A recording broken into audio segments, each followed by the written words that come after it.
tag teams, singles matches back again, some good, some bad, and some that are just there. So pretty much like this show's been since it went to USA. I'm John Rentham with my review of WWE NXT, and let's jump right on into it with Drake and Dane taking on MSK in a Dusty Classic quarterfinal. I like the fact that they are doing, filling out the fields of the men and the women and trying to create more tag teams and juice up the respective tag team divisions. And that's great. Feature some more talents.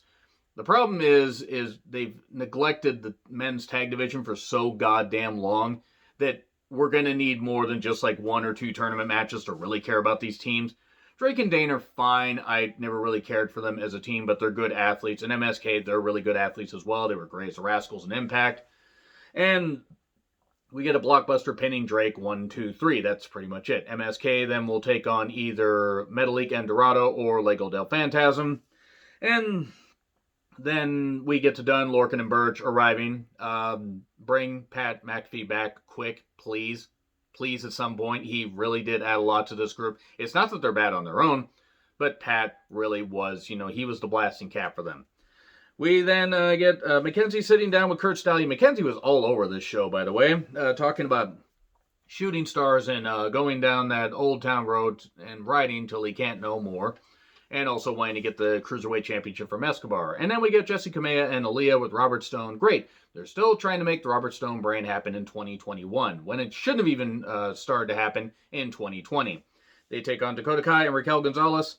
And, well, Aaliyah is a perennial NXT lifer. It's not that she's bad. She's just there. And Jesse's also just there. They were just a team to get beat. They did a few cool things, and then one funny line, though, Raquel was instrumental in catapulting Dakota Kai, Kaitapulting, if you will, and I can hear the collective groans from everybody, but I'm known for making stupid puns, because you gotta joke about some of this stuff. And then Raquel uses the one-arm bomb, just throws Jessi Kamea down. 1, 2, 3, and Dakota and Raquel advance easily. And then the Way talked. Cool. It's one of my least favorite groups of the last 10 years. Gargano is Mr. Personality. I don't find him interesting, especially on TV. Austin Theory, don't really care for him. Candice, I'm bored by her whenever she talks. She's a good athlete. In fact, they're all good athletes. They all are. I just don't care about this group. Indy, I hope, can be used better. And then pay no attention to Loomis behind the curtain because he's just there. Hi, I'm right here, not blinking ever. Why doesn't he blink? Anyway, we then get Scarlett reading some cards. And I assume speaking Latin or something. I don't know what the deal is. And then Tegan Knox's road to recovery with Brie Larson. Captain Marvel. It's a virtual workout. I hope Tegan can recover from this, but I'm afraid that if she comes back, if she hurts her knee again, if she tears her ACL or any ligament, she needs to hang it up. She can train people. She can be a manager or something like that. She's an inspiration as far as trying to come back from this shit. But sometimes, when the injury bug bites or when your body says that's it, you're done, you need to admit that you're done. Credit to her for trying to recover, but I don't know if it's going to work. I hope it does. And then Malcolm Bivens. He's talking about Tyler Rust. Diamond in the Rust. I don't get it with Malcolm Bivens. And then Rust took on Gabriel Rios, I think was the name. They kind of just jumped right on into this. Tyler has potential, and Gabriel took a good beating. Hit some good moves, but a Rings of Saturn variation for the win. Balor and O'Reilly. I don't have to trust you as long as we're on the same page. Oh, see you out there. Yeah, I guess you'll see you out there. Grizzled Young Veterans, which I always hear as Grizzled Hung Veterans. I may have some issues. They took on Kushida and Ruff. In a Dusty Classic quarterfinal, I assume? It's hard to figure out this format because I know that they have some matches on 205 Live, and I don't really pay attention to 205 Live. I did watch to see Priscilla Kelly and Elena Black in a match against Candice and Indy. At least that was nice. So, Ruff got targeted and also hit some good shit. Kushida is very good. Very fucking good. I'm really glad they're finally featuring him a little bit. Hopefully they can maybe, give him something more prominent to do. Though him and Ruff work well together as a team. Ruff got the hot tag. Dives aplenty. I'm worried he's going to really hurt himself doing a dive to the outside because he doesn't have a whole lot of padding, but he is a good athlete. Ticket to Mayhem pins Ruff 1, 2, 3. Gargano and Theory attack Kushida and Ruff. Great, cool. And then Loomis suddenly shows up. Hi.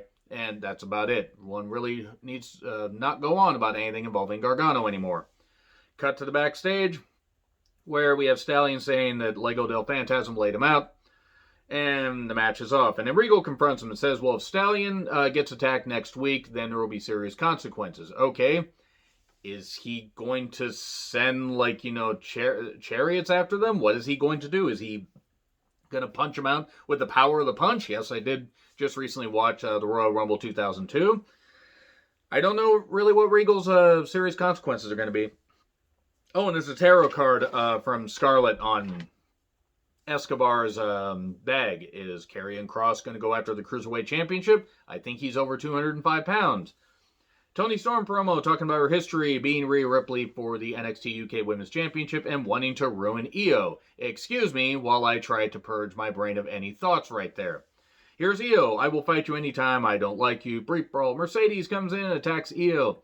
Her and Toni have brief words. Wait, I want the championship. No, I want the championship. And then Io takes her out, and then Toni just hits Io in the corner repeatedly. Just hits her with her ass in the corner. I mean, hey, if you have that weapon, why not use it? Rikishi did it. Why can't Toni Storm do it? I actually look forward to seeing a possible three-way at the February takeover. Swerve then says everybody wants to point the finger at Swerve, and then says to Mackenzie, hey, point your finger at me. Are there any fingers pointing back at you? Swerve wanted to make sure that the cameraman captured Mackenzie fingering another wrestler on camera, or attempting to. Moving on. Imperium video package. It was there. Strong and Cold, they talk about facing Ciampa and Thatcher next week. Reed versus Swerve, flurry of fistings, and Reed does a cool dive but hits his shoulder into the post, and Swerve targets it. And I do like heel Swerve. I really do. Swerve's fucking fantastic. He really is. But then later, Tsunami Splash, 1, 2, 3. So Reed wins this rubber match. It's 2-1 Reed. I'm actually struggling to remember the first match that they had. Not that these guys aren't talented and worth investing in, but a lot of these matches blend together for me. So Ciampa talks about fights that you remember and fights that fights that you respect, fires that you respect, and then Thatcher joins them, sitting down. The anguish and struggle, respect grows. They're going to face the Undisputed Era next week. Balor and O'Reilly versus Lorcan and Burch. Burch is grinding into the jaw of O'Reilly. I just love interpreting these things as dirtier than they were intended. Heel hook taps out Burch. This was a good match. It was well worked, but it's just a lot of these matches were just fucking background noise to me. And then Dunn shows up and punches the air. And I like Pete Dunne. I don't understand why in the world they thought that was a good look. I'm not saying legit punched a guy, but holy shit. It's like the Dark Order, thing back at the end of December 2019, where the guy was just punching the goddamn air, except that was a guy that they just brought on camera. These are two guys that are legit goddamn athletes. It just didn't look good. Botches happen, though. And then Balor gets his finger snapped, and the Undisputed Era eventually show up. Are we going to get a 4-on-4 match at some point? A street fight at the February takeover? Who knows? Probably not that soon. Show was fine. I just don't have a whole lot for it. Anyway, agree, disagree what I said. Like, share, subscribe. Twitter handle in the description. I'm John Retlin. I'll see you soon.